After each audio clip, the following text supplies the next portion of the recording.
এর অবস্থা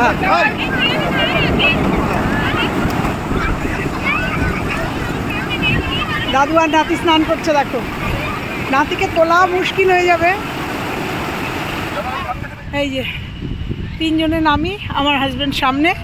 তো চলো একটুখানি পাটা ভিজিয়ে আসি। সুন্দর করে দিনটা শুরু হয়েছিল, সকালবেলা পুজোর ভিডিও তোমরা পেয়েছো। আমি আর আমার বান্ধবী মিলে পুজো দিতে গেছিলাম, তারপরে সেই বিপত্তি এসে আমরা নেমে গেছিলাম সমুদ্রে। তো এখানেও তোমরা দেখেছো যে সমুদ্রে নেমে গেছি, তারপরেই ঘটে গেছে দুর্ঘটনা। খুব সুন্দরভাবে আমরা স্নান করছিলাম, তারপরে যখন উঠবো ঠিক তার আগেই ঘটে গেছে দুর্ঘটনা। আমার বান্ধবী যে নেমেছিল, সে একটা ঢেউ এসে এমন করে তাকে মেরেছে, একদম তার মেয়ের পায়ের সাথে পা লেগে একদম সপাটে পড়েছে এবং পা সঙ্গে সঙ্গে পা ফুলে গেছে এবং হয়ে গেছে বিশাল বিপত্তি। তবুও কষ্ট করে ওখানে মেডিকেল টিম এসছিল, তা ও যায়নি। কোনো রকমে এসে আনন্দ করতে গিয়ে একটা দুর্ঘটনা ঘটেই গেল। তো সুন্দর করে পুরীর যাত্রাটা শুরু করেছিলাম, এবার শেষের দিকেও যাচ্ছিল, কিন্তু এই দুর্ঘটনাটা ঘটে যাওয়ার জন্য আমরা ডিসিশন নিলাম যে আজকেই আমাদের চলে যেতে হবে, কারণ ওর পা প্রচণ্ডভাবে এফেক্টেড হয়েছে।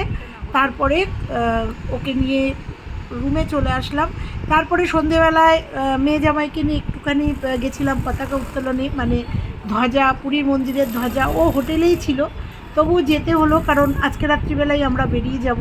তো ওই জন্যই তোমাদের এই দুর্ঘটনার গল্পটা বললাম, আর ভিডিওটা কন্টিনিউ করেছিলাম না, তা তোমাদের দেখিয়ে দিলাম। অনেক কিছু দেখানোর ইচ্ছা ছিল। এই যে পুরীর ধ্বজার একটা বিরাট ইতিহাস আছে, তোমরা অনেকেই জানো। এই ধ্বজা দুজন মিলে ওঠে এবং এটা বংশ পরম্পরায় হয়ে আসছে, সম্ভবত চোল রাজাদের সময় থেকে। তো দেখছো দুজন মিলে ওঠে এবং এই পতাকা কিন্তু হাওয়ার বিপরীতে ওড়ে।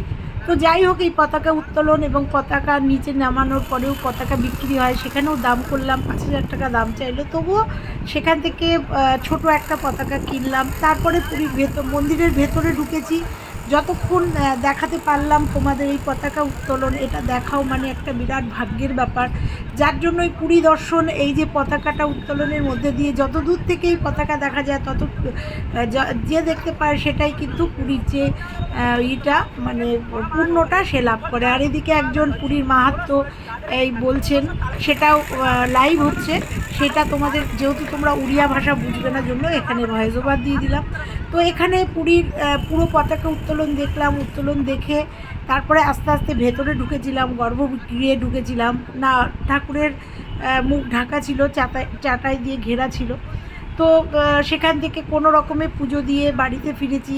তারপরে তোমাদের মানে খুব সামনে রথযাত্রা, রথের আর কয়েকদিন বাকি আছে, সেই প্রস্তুতি চলছে। এই যে 15 দিন ঠাকুরের জ্বর বেরোবে না জগন্নাথ, এই 15 দিনে পুরীর মন্দির একদম সেজে উঠেছে, চতুর্দিকে রং হচ্ছে, কাজ হচ্ছে। জগন্নাথ, বলরাম, সুভদ্রা তিনজনের রথ হচ্ছে, সেগুলো তোমাদের সঙ্গে শেয়ার করব। আর এই যে মন্দিরের এখনও কিন্তু চূড়ার উপরে দেখো দুজন মানুষ কিন্তু দাঁড়িয়ে আছে, তারা পতাকা তুলছে। অনেকগুলো পতাকা একসঙ্গে ওড়ে, লাল আর হলুদ পতাকা অনেক একসঙ্গে ওঠে। ওইটা উপরের ওটা হচ্ছে সুদর্শন চক্র। তোমরা যারা পুরীর মাহাত্ম্য জানো, এই পতাকার মাহাত্ম্য সবাই জানো।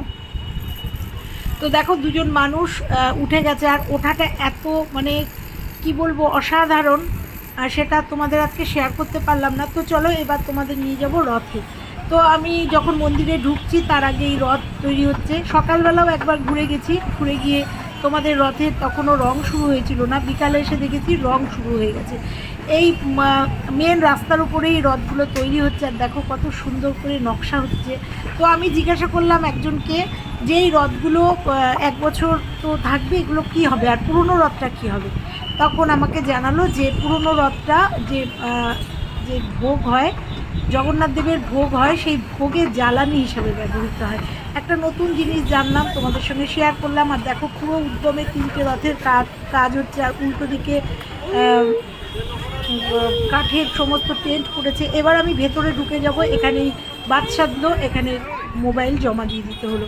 জমা দিয়ে দিতে হয়ে দেখো ব্যারিকেড করে দিয়েছে, যেগুলো বহু বছর আগে আমি এবার বাদ দিয়ে 5 বার কিংবা 6 বার পুরীতে।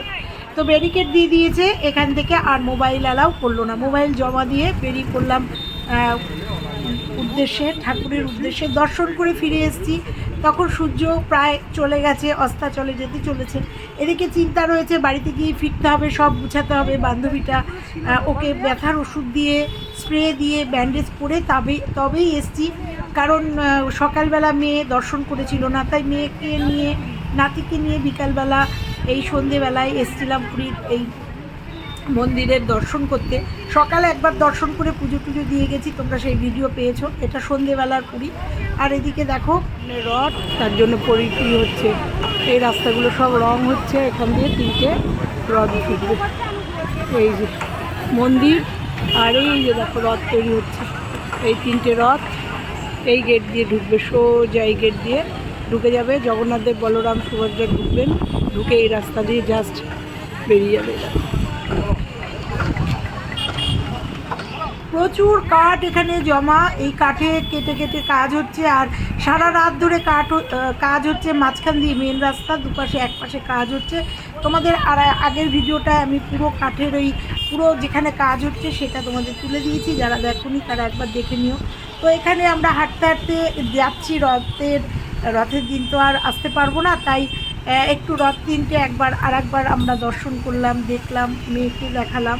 দেখিয়ে এখান থেকে বাবার কাঁধে উঠে গেছে, কারণ প্রচণ্ড স্নান করেছে সমুদ্রে। তো চলো দেখতে থাকো। পরে আজকে স্নান করতে গিয়ে বান্ধবীর পায়ে প্রচণ্ডভাবে চোট লেগেছে, সম্ভবত মালাই চাকি ঘুরে গেছে, সেই জন্য আজকে আমাদের রাত্রিবেলা বেরিয়ে যেতে হবে। ওর পায়ের অবস্থা একদম ভালো না, পা ফুলে গেছে একদম। সঙ্গে সঙ্গে বরফ দিয়েছি, মেডিকেল টিমও এসেছিলো, ও যায়নি হাসপাতালে। বরফ দিয়েছি, ভোলেনি দিয়েছি, সব রকম ব্যবস্থা করে প্রোটেকশন দিয়ে রেখে দিয়েছি। রাত্রিবেলা বেরিয়ে যাব, কারণ আজকে রাত্রিবেলা ভেবেছিলাম একটু মার্কেটিং করব, কিন্তু হলো না। জাস্ট একটুখানি ওই গজা কিনতে যাচ্ছি। পুজো দিয়েছি, বিকালবেলা পতাকা উত্তোলনও দেখেছি, ওকে বাড়িতে রেখেই গেছিলাম।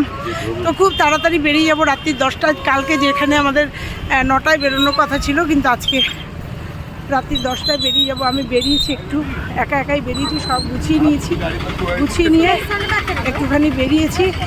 কিচ্ছু কেনাকাটা করিনি, কিচ্ছু কেনাকাটা করার সময় পাইনি। আজকে বিকেলটা রেখেছিলাম কেনাকাটার জন্য, কিচ্ছু পারিনি। তো হঠাৎ করে এরকম একটা অ্যাক্সিডেন্ট হয়েছে, তো এক্ষুনি বেরিয়ে যাব। এখন প্রায় রাত্রি 8টা বাজে, 10টার মধ্যে বেরিয়ে যাব। তাই আমি একটু বেরিয়েছি, দেখি কিছু কেনাকাটি করা যায় কি না, মানে অন্তত একটু গজা তো অন্তত নিতে হবে সবার জন্য। প্রসাদ পেয়েছি, প্রসাদের সাথে একটু গজা না নিলে হবে না, তাই বেরিয়েছি। তো চলো দেখতে থাকো, যাওয়ার পালা। ভাবিনি ফেরাটা এরকম হবে।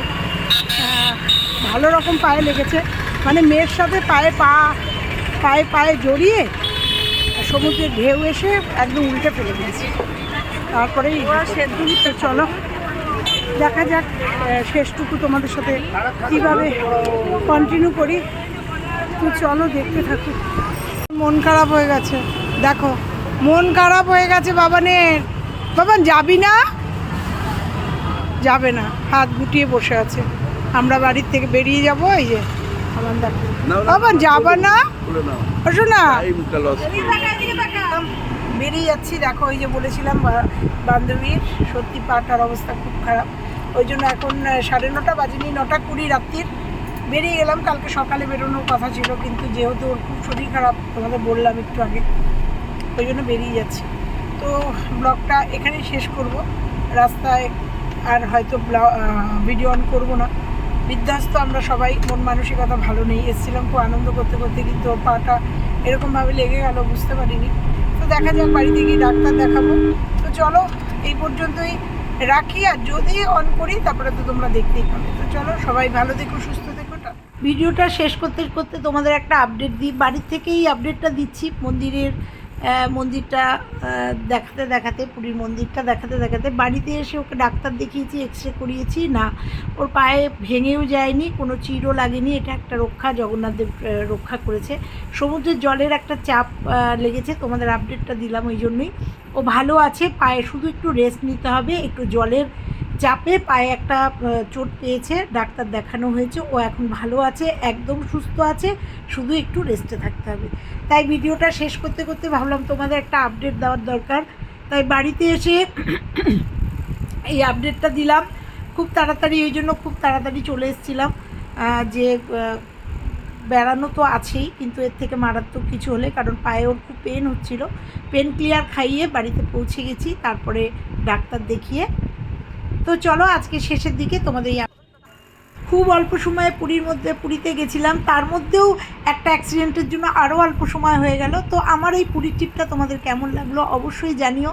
যারা এখনও দেখোনি পুরো পুরীর ট্রিপটা দেখো, যতটুকু আনন্দ করেছি ততটুকুই তোমাদের সঙ্গে শেয়ার করেছি। আর ভালো লাগলে লাইক কমেন্ট শেয়ার করো, আর চ্যানেলে নতুন হলে চ্যানেলটা সাবস্ক্রাইব করো। আর পুরীর ট্রিপে যে হোটেলে ছিলাম, পুরী হোটেল, সব আপডেট দিয়েছি। তোমরা যদি চাও, কেউ যদি জানতে চাও আরও ডিটেলস আমি দিয়ে দেবো, আমার কাছে কমেন্ট করো, অবশ্যই বলে দেবো। কারণ ভীষণ ভালো একটা হোটেলে ছিলাম, খাওয়া দাওয়া থাকা এবং ফেসিং একটা হোটেলে ছিলাম। আমার ভিডিওগুলো দেখলেই বুঝতে পারবে, খুব সুন্দর একটা হোটেলে আমরা ছিলাম এবং ভীষণ আনন্দ করেছি।